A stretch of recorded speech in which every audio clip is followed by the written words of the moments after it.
Hi friends, இன்றைக்கி என்ன video பார்க்கணுன்னா மத்தியானம் மினி விலாக் தான் பார்க்க போகிறோம். இன்றைக்கி மத்தியானம் மீன் குழம்பு வச்சுட்டு மீன் வறுவல் செஞ்சுருக்கிறேன். அதுக்கு தேவையான பொருட்கள் பார்த்துக்கலாம். மீன், அதுக்கப்புறம் பெரிய வெங்காயம், சின்ன வெங்காயம், பச்சை மிளகா, தக்காளி, இஞ்சி, பூண்டு, அதுக்கப்புறம் மல்லிப்பொடி, மிளகாப்பொடி, மஞ்சப்பொடி எல்லாம் போட்டு அரைச்சி வச்சுருக்கிறேன். இப்போ கருவேப்பிலை, மாங்காய், தக்காளி வாங்க எப்படி செய்யணும் பார்க்க. ஃபஸ்ட்டு சட்டியில் ஆயில் ஊற்றியும் போட்டு அதில் கொஞ்சம் வெந்தயம் போட்டு கருவேப்பிலை போட்டுக்கலாம். அதுக்கப்புறம் பெரிய வெங்காயம், சின்ன வெங்காயம் போட்டுக்கலாம். அதுக்கப்புறம் பச்சை மிளகா சேர்த்துக்கலாம். அதுக்குள்ளே மீன் வறுவலுக்கு மசாலா பரட்டிக்கலாம். மஞ்சப்பொடி, மிளகாப்பொடி, உப்பு எல்லாம் போட்டு பரட்டி வச்சுக்கலாம்.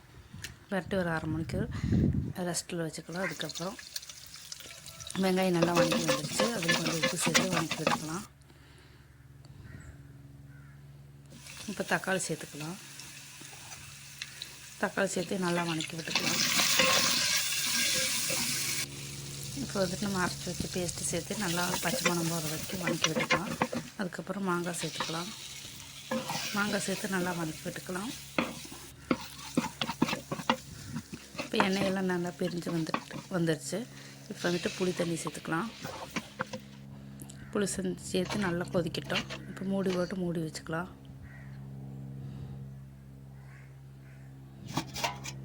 இப்போ குழம்பு நல்லா கொதிச்சிருச்சு. இப்போ வந்துட்டு மீன் துண்டுகளை சேர்த்துக்கலாம்.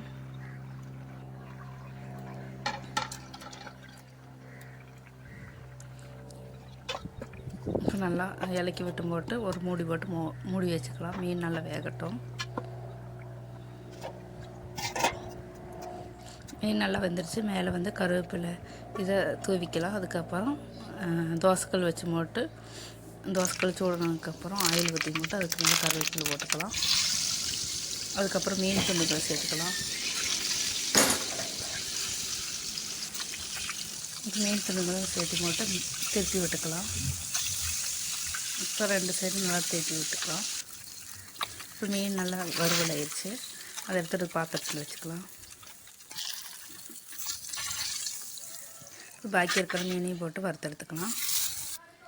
இன்றைக்கி மத்தியானத்துக்கு வந்து போட்டு சோறு, அதுக்கப்புறம் மீன் குழம்பு, அதுக்கப்புறம் மீன் வறுவல், அதுக்கப்புறம் கோவக்காய் ஃப்ரை இதெல்லாம் வச்சு மத்தியானம் சாப்பிட்டாச்சு. இந்த வீடியோ பிடிச்சா லைக் பண்ணுங்கள், ஷேர் பண்ணுங்கள், சப்ஸ்கிரைப் பண்ணுங்கள்.